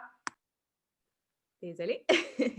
Donc, merci à tous ceux qui ont participé à cette belle présentation. On va maintenant passer à la période de questions. Alors, une première question ici. Bonjour, j'en suis à ma première année à l'université et je voudrais changer de programme vers un programme de biologie, soit en neurosciences. Pourriez-vous m'expliquer sur quoi se basent les admissions pour les personnes qui ont seulement complété une session à l'université au moment des admissions et aussi des notes désirées? Je peux me permettre. Bonjour à tous, Philippe Lampron, responsable de laboratoire au département de biochimie. Bon, la question s'adresse un peu plus au programme de neurosciences. Il n'y a actuellement pas de représentant de ce programme-là ce soir. Par contre, il y a certaines procédures qui peuvent être similaires d'un programme de sciences de la vie à l'autre. Donc, évidemment, dans ce contexte-là, c'est quand même beaucoup de situations où c'est du cas par cas. Il faut évaluer quand même le dossier. Mais à la lumière de ce que je peux dire, c'est que c'est quand même possible de pouvoir appliquer sur des programmes en cours de bac, être capable d'aller directement vers un autre programme de baccalauréat. Il faut, par exemple, s'adresser aux responsables de programme qui vont étudier le dossier. Ils vont regarder certaines équivalences potentielles et pouvoir donner l'autorisation pour l'admission par la suite. Donc, on fait une demande régulière et par la suite, c'est évalué avec les responsables de programme. Et il va y avoir une décision qui va être prise par la suite, là. Excellent, merci beaucoup. On va passer à une prochaine question. Est-ce que lors des laboratoires d'anatomie, on manipule des corps pour vraiment apprendre tous les systèmes et les organes? Je vais répondre à ça. Non, il n'y a pas de manipulation de cadavres. La seule place au Québec où on utilise encore des cadavres pour l'enseignement de l'anatomie, c'est à Trois-Rivières et c'est pour les étudiants en médecine seulement. On a des beaux laboratoires de simulation qui font le travail pour ça. Excellent, merci beaucoup. On a une question concernant les stages. Est-ce que l'Université de Montréal aide les étudiants à se trouver des stages? Tout à fait, oui, c'est possible. Je passe la parole à ma collègue Audrey Noël, qui est coordonnatrice de stage. Elle va pouvoir justement parler un peu plus de ce qu'elle fait dans le cadre de son travail. En effet, il y a des personnes ressources, je pense, dans chacun des départements qui sont là pour vous épauler dans votre recherche de stage. On a aussi des services aux étudiants qui sont là pour vous aider dans la rédaction de votre CV, de votre lettre de motivation. Puis, on a des bons contacts aussi avec les autres chercheurs, les autres laboratoires de différents instituts aussi. Donc, on est là pour vous aider dans cette recherche-là. Puis, dans le fond, c'est ça. Donc, on est là pour vous aider. Puis, on est là aussi pour trouver les places de stage. Donc, voilà. Merci beaucoup. On a une autre question pour vous. Bonjour, quel est le baccalauréat avec le meilleur taux de placement pour le doctorat en médecine par la suite? Oh, excellente question. Question fréquemment posée. Dans la petite première partie du vidéo, on a parlé, en fait, je vous ai parlé de la possibilité d'accéder à des programmes contingentés, comme par exemple médecine ou pharmacie. C'est bel et bien possible. Par contre, il faut avoir complété une formation de premier cycle, donc il faut avoir un baccalauréat. Je pense que l'ensemble de ces baccalauréats, les 7 qui vous ont été présentés ce soir, sont clairement des bonnes portes pour vous ouvrir, pour vous rendre vers ce type d'études-là. Par contre, ce n'est pas une garantie. Puis, c'est difficile de déterminer un impact précis de chacun de ces baccalauréats-là. C'est des dossiers qui sont complexes, qui sont étudiés. C'est en fonction aussi des résultats qui ont été obtenus antérieurement, même au niveau collégial ou de certaines équivalences à l'international. Donc, il n'y a pas de réponse uniforme et très, très précise là-dessus. C'est vraiment évalué au cas par cas. Puis, il faut mentionner aussi que pour l'accès au programme contingenté, il y a des étapes supplémentaires au niveau de la sélection qui sont des entrevues. Il y a certaines épreuves aussi qui peuvent être effectuées. Puis, dans le cadre de ces entrevues-là, ils vont chercher d'autres aptitudes, évaluer d'autres aspects. Donc, ce n'est pas seulement le dossier académique qui est regardé dans ces contextes-là. Par contre, plan B, super valorisant dans l'ensemble de ces programmes-là. Je peux laisser Denis compléter. Oui, Denis veut compléter? Oui, bien en fait, c'est vraiment le premier filtre, c'est la cote de rendement universitaire ou collégiale qui détermine la sélection. Ensuite, il y a des entrevues selon les différents programmes. Il n'y a pas de préférence pour les programmes en sciences de la vie. Vous pourriez être gradué d'un baccalauréat qui n'est pas connexe. Dans le fond, ce que je vous suggère, en passant, moi aussi de l'INWA, je suis responsable du programme en sciences biopharmaceutiques. Ce que je vous suggère, c'est de suivre votre passion. Choisissez un programme qui vous passionne, vous avez plus de chances d'être bon et de performer. Et si vous êtes accepté dans le programme professionnel que vous visez, tant mieux. Sinon, ben, vous n'aurez pas retenu votre souffle pendant 3 ans. C'est long. Si je peux me permettre, juste pour compléter, on a vu aussi dans les présentations des étudiants que certains en cours de cheminement dans ces baccalauréats-là tombent en amour avec ces programmes-là, avec la discipline, avec des thématiques, puis finalement oublient complètement le plan A qui est un programme contingenté, puis continuent vers la voie de ces programmes-là en sciences de la vie. Donc, moi, dans la présentation de notre baccalauréat en sciences biomédicales, l'étudiante a peut-être mentionné à un moment donné qu'on avait un très bon taux de placement. En fait, il faut rappeler l'origine du baccalauréat en sciences biomédicales. C'est un bac qui avait été créé par la faculté de médecine pour accueillir les étudiants qui souhaitaient étudier le fonctionnement normal et pathologique du corps humain. On a une approche par système. Donc, c'est un peu une voie qui n'a pas beaucoup de perspectives d'emploi tout de suite après le bac, mais qui réussissait à placer plusieurs étudiants en médecine. Mais je réitère ce que mes collègues ont dit. Il faut choisir quelque chose que vous aimez. Tous nos bacs ont des saveurs qui sont différentes et peuvent mener dans tous les programmes contingentés. Il faut simplement très bien les réussir et avoir toutes les aptitudes personnelles qui sont demandées lors des entrevues, lors du test Casper et ces autres éléments d'évaluation-là pour pouvoir entrer ou aspirer à entrer dans ces programmes-là. Mais c'est quand même un faible pourcentage. Donc, il faut vraiment choisir un domaine qui vous passionne. Puis, on n'invente pas aussi ces données-là. Les études le montrent, le facteur déterminant de la réussite, c'est la motivation. Puis, pour être motivé, il faut être dans un programme qu'on aime. Donc, si vous aimez votre programme, vous allez plus étudier, vous allez moins compter votre temps à étudier, vous allez être passionné. Donc, vous allez mieux performer et augmenter vos chances d'aller en médecine éventuellement pour ceux qui veulent aller en médecine. Excellent, merci beaucoup. Je m'excuse, j'ajouterais juste un petit élément d'information. À la faculté de pharmacie, il y a un pont entre le bac de sciences biopharmaceutiques et pharmacie. C'est-à-dire que ceux qui appliquent, il y a un tiers des étudiants en sciences biopharmaceutiques qui avaient appliqué en pharmacie comme premier choix. Donc, on est leur plan B. Okay. Et ils réappliquent après la première année, ils réappliquent après la deuxième année et il y a environ 15% des étudiants qui réussissent à transférer durant le bac. S'ils ont une offre en pharmacie après la deuxième année au bac en sciences biopharmaceutiques, ils peuvent transférer direct en pharmacie en septembre suivant ou ils ont l'option de suspendre pendant un an pour compléter leur bac. Et il y en a 4 sur 10 qui choisissent de terminer leur bac. C'est seulement pour les étudiants en sciences biopharmaceutiques parce que c'est à l'intérieur de la bulle pharmacie, si vous me passez l'expression. Donc, c'est une particularité pour ce programme-là. Excellent, merci beaucoup. On va passer à une prochaine question.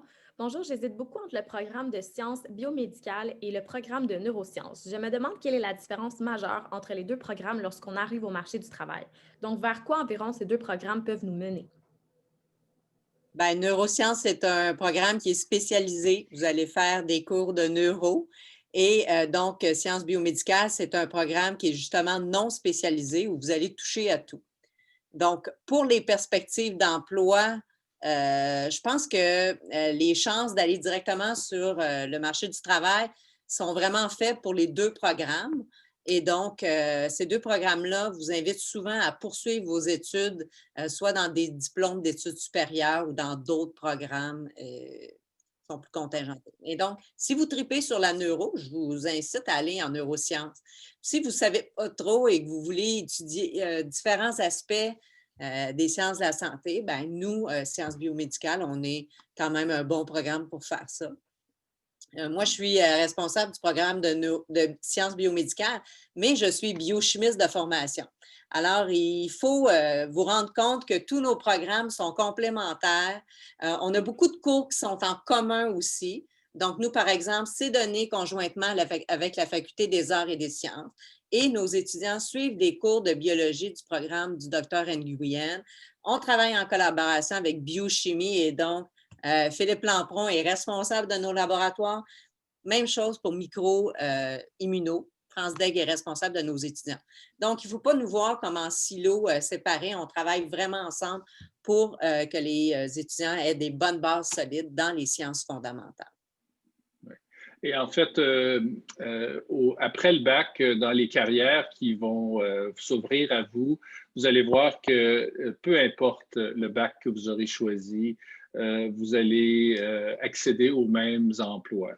La diversité, c'est très bon. Hein? C'est une diversité de perspectives que vous allez acquérir en choisissant l'un ou l'autre de ces baccalauréats.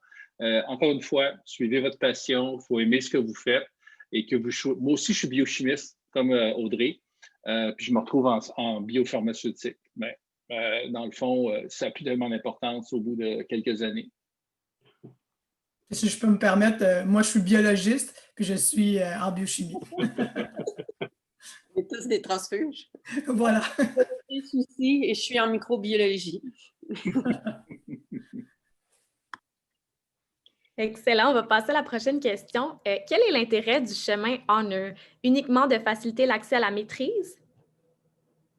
Je peux commencer, peut-être d'autres pourront compléter. Effectivement, oui, c'est une voie accélérée vers les programmes des cycles supérieurs. Ça peut être la maîtrise, ça peut être aussi le doctorat, ceux qui font ce qu'on appelle un passage direct du baccalauréat au doctorat. Ça arrive dans certains cas avec certains résultats, excellents résultats académiques.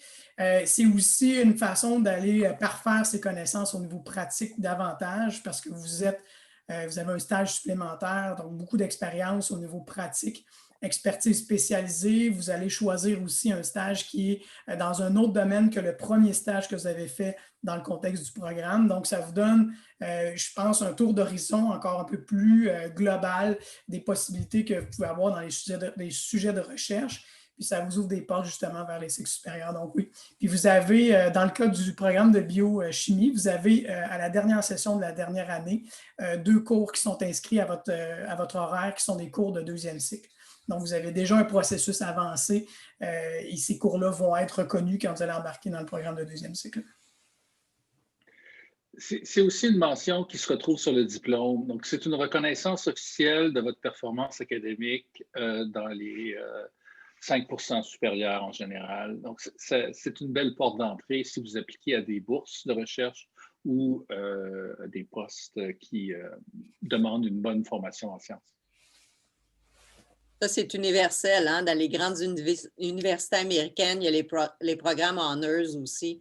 Donc, c'est vraiment quelque chose qui fait partie des systèmes d'éducation au niveau de l'international. Donc, reconnaissance des meilleurs étudiants. Excellent, merci beaucoup. On a une prochaine question pour vous. Dans le programme biologie générale, il y a une spécialisation physiologie animale. Est-ce que c'est 50-50 humains et animaux? Une excellente question. Je vous dirais que l'aspect biologie humaine, attendez un petit peu, là vous avez dit animaux ou humaines, hein? C'était ça la question? Oui, l'aspect biologie humaine est plutôt du côté de sciences biomédicales. On va en traiter en biologie, en sciences biologiques, mais c'est vraiment à travers toute la diversité. Donc, on va vraiment traiter de tous les animaux avec un petit, aussi en parlant de la biologie humaine, mais je ne pense pas que ça va être 50-50. Ça va être plus large que ça. Là. On va couvrir plus large la diversité que seulement la biologie humaine. Merci beaucoup. On a une autre question. Est-ce qu'il y a des entrevues pour l'admission en neurosciences? Non. Aucun des programmes de sciences de la vie que vous a présentés, les 7, nécessite un système d'entrevue au préalable. C'est vraiment les résultats académiques. Là. Excellent. Merci beaucoup. On a une autre question. Entre neurosciences et sciences biomédicales, quel est le baccalauréat qui permet le plus... qui permet le plus d'avoir plus de bagages relatifs à la médecine dentaire? Aucun. Médecine dentaire, c'est une faculté différente. Nous, on est tous de la faculté de médecine, de la faculté des arts et des sciences ou de la faculté de pharmacie. Médecine dentaire, c'est quelque chose d'autre. Donc, vous pouvez peut-être les contacter, à savoir dans quel bac ils pourraient vous diriger, mais Oui, nous, dans notre programme, on a des gens qui veulent aller en médecine dentaire. Et bon, ils apprennent la physiologie, c'est bon, mais c'est rien de spécialisé, là. Excellent, merci. On a une autre. Si, je peux me permettre aussi, il y a certains chercheurs aussi, des fois, qui peuvent être affiliés avec la faculté de médecine dentaire, qui font de la recherche qui peut avoir un lien avec la médecine dentaire, mais effectivement, c'est directement relié à cette faculté-là. Super, merci beaucoup. On a une autre question. Ce qui m'intéresse le plus, ce sont les organes et leur fonctionnement. Devrais-je choisir bio général avec spécialisation en physiologie ou le bac en biomédical? Ben, de mon côté, ça dépend vraiment sur quel type d'organisme vous voulez travailler et dans quel contexte. Par exemple, si vous voulez faire de la physiologie comparée entre divers organismes ou à travers l'évolution, puis comparer un peu ces systèmes-là dans divers organismes, bien là, probablement que sciences biologiques serait intéressante.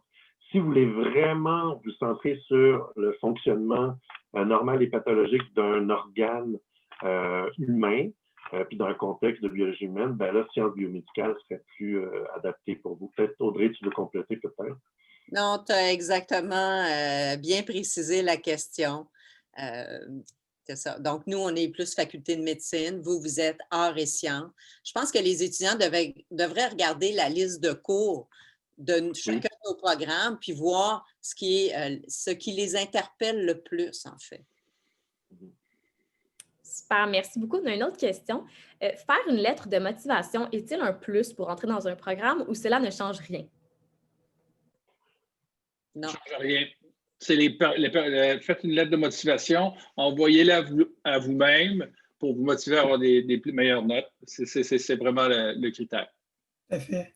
Nos admissions sont centrales. Donc, c'est vraiment le bureau des admissions de l'Université de Montréal qui reçoit les candidatures, qui nous font des listes, qui envoient les offres d'admission. Donc, c'est vraiment eux qui gèrent ça.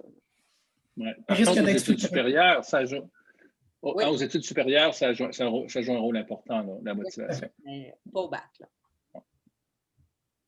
Parfait, merci. On a une autre question. Lequel des bacs présente les concepts les plus rapprochés et communs au concept de médecine? OK. Je pense que je vais vous donner un petit résumé que je faisais quand c'était moi qui faisais la présentation.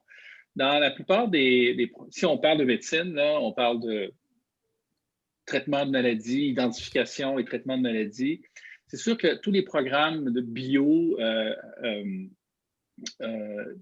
mènent à des carrières, par exemple, en recherche où on étudie les mécanismes de maladie. Une fois qu'on a identifié un mécanisme de maladie, là, on peut vouloir agir dessus avec un outil qui est un médicament pour augmenter, diminuer son activité.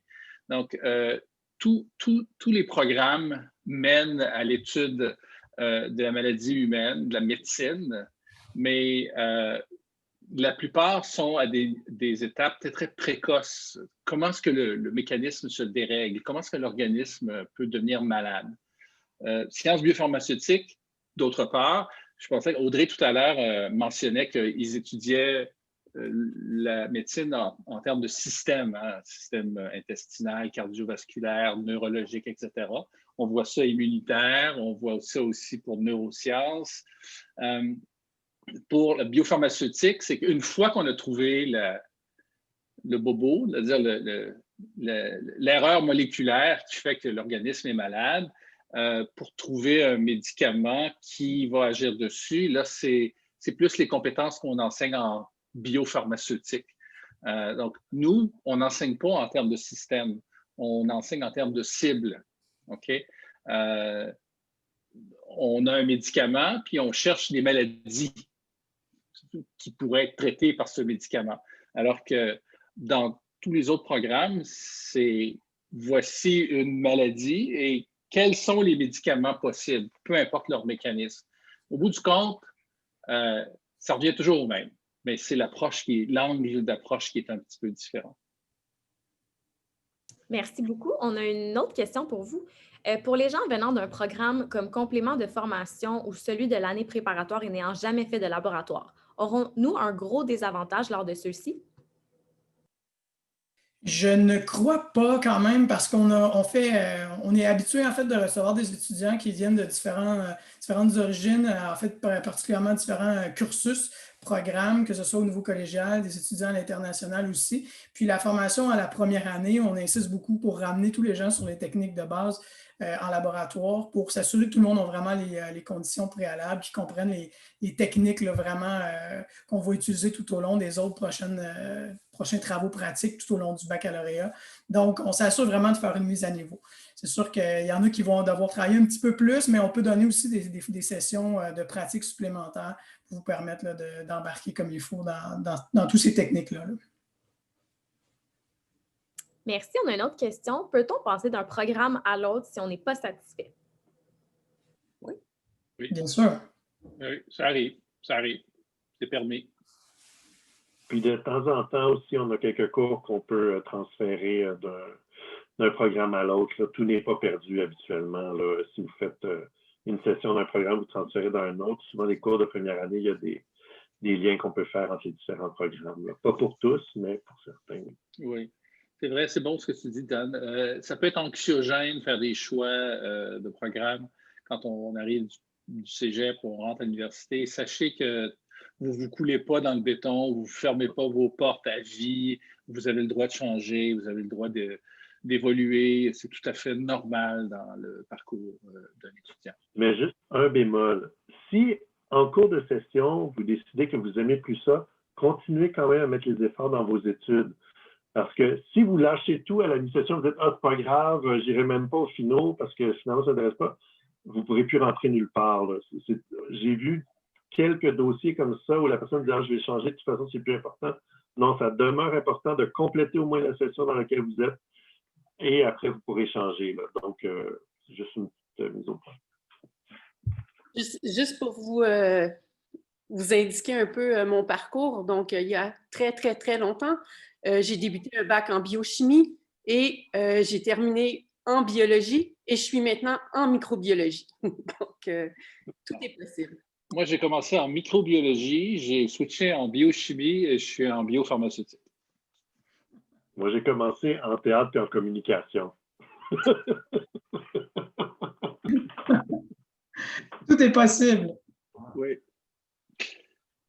On fait vous en pas. Parfait, merci. On a une autre question. Si on change de programme, doit-on attendre une année complète ou on peut changer à la session d'hiver, par exemple? Il faut faire un peu attention. Il y a certains programmes où les admissions sont vraiment seulement à l'automne. Quelques-uns, des fois, permettent des admissions à l'hiver. Donc, idéalement, là, pour changer d'un programme à un autre, compléter une année pour ensuite embarquer dans la prochaine année de l'autre programme. C'est, je pense, plus recommandé. Je ne sais pas pour les autres, là, mais de notre côté, c'est préférable comme ça.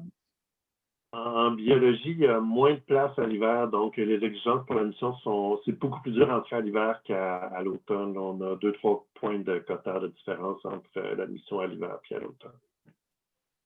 Nous, c'est l'automne seulement. Nous, c'est l'automne seulement aussi. Microbiologie aussi, c'est l'automne seulement. Merci beaucoup. On a une autre question. Je suis très intéressée par le bac de neurosciences, mais je suis aussi passionnée par la psychologie et la philosophie. Existe-t-il un moyen d'enrichir le bac de neurosciences avec des cours complémentaires en psychologie et philosophie? Merci. Je peux me permettre un peu de répondre par rapport à ça. On n'a pas de représentant de ce programme-là. Par contre, je sais que l'approche du bac en neurosciences est très orientée au niveau comportemental, au niveau psychologie, au niveau neuropsychologie aussi.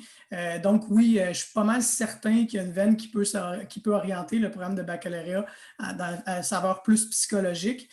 Puis par la suite, oui, il y a possibilité d'aller vers des cycles supérieurs dans ces domaines-là. Il existe aussi, c'est sûr que les programmes qu'on vous propose ont quand même une certaine flexibilité, mais vous avez quand même des troncs communs, des cours obligatoires. Mais dans les cours à option, les cours au choix, souvent, ça peut être la chance aussi d'aller donner un parfum un peu plus intéressant selon nos intérêts là, à notre baccalauréat aussi. Mais sous toute réserve aussi, je pense qu'on va vous mettre à la toute fin des adresses courriels pour contacter des gens. Je m'arrangerai pour vous mettre aussi l'adresse de Laurence Giroux, qui est ancienne étudiante là, qui a gradué récemment en neurosciences, pour peut-être complémenter certaines des informations ou des réponses qu'on vous a données ce soir. Puis, Donc, en lien avec cette question-là, si l'étudiant ou l'étudiante est plus sensible au côté psycho, il y a aussi un programme en neurosciences cognitives qui est du département de psychologie, qui a été créé il y a peut-être 2 ans. Donc, ça peut être à considérer aussi, là, dépendant de quels sont vos intérêts. Parfait. Ouais. L'approche est peut-être plus psycho que moléculaire, mais il y a les deux. Alors qu'en neurosciences, c'est plus moléculaire que psycho, mais il y a les deux aussi. Et c'est 2 excellents programmes. Mon fils est en neurosciences cognitives et c'est un très bon programme. Donc, on ne vend pas nécessairement nos clochers ici, là. On veut que vous alliez dans le bon programme. Merci beaucoup. On a le temps de répondre à 1 ou 2 questions encore. La prochaine question ici, le programme en neurosciences donne-t-il accès à la recherche ou la maîtrise est-elle nécessaire? De plus, je vois qu'à la suite, la psychologie est envisageable, mais dans quelle mesure? Maîtrise des doctorants en psychologie, dont le programme de spécialisation de neuropsychologie? On devrait référer cette question-là aux gens de neurosciences. Donc, comme il y Très, a... très spécifique, en fait, là, oui. Je peux vous dire qu'il y a de la propédeutique à faire. Donc, ça veut dire que vous allez avoir des cours additionnels de mise à niveau. Si vous venez d'un domaine qui ne contient pas les cours de base de psycho, si vous voulez rentrer en neuropsycho, par exemple, il y a des éléments essentiels de formation qui vont vous être demandés pour compléter. Encore une fois, la diversité des formations n'est pas mauvaise, mais si vous faites un transfert latéral comme ça qui est suffisamment large, on va vous demander des cours additionnels, mais ce n'est pas inhabituel. Merci beaucoup. Voici la prochaine question. Pour le baccalauréat en sciences biomédicales, est-ce qu'on étudie tout le fonctionnement du corps humain ou juste des parties?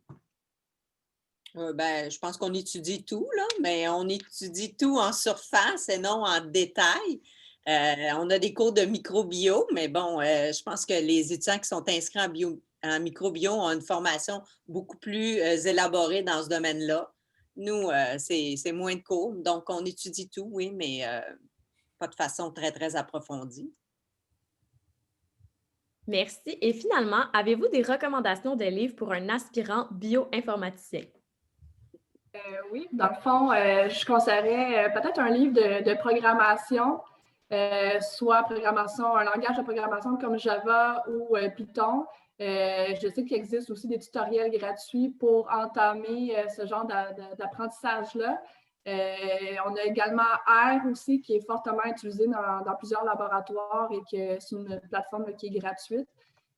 Donc, je vous laisserai aussi mon courriel aussi à la fin de la séance. Et juste pour dire, moi, j'ai commencé en biologie, j'ai fait ma maîtrise en bioinformatique, puis j'ai entamé quelques années d'études en sciences biomédicales. Donc, je pourrais vous référer à certains livres, ça va me faire plaisir. Excellent, merci beaucoup. C'est ce qui marque déjà la fin de la présentation d'aujourd'hui. Je tiens à vous remercier chacun d'entre vous pour cette belle présentation et merci surtout à vous à la maison d'y avoir assisté. Merci également à nos modérateurs.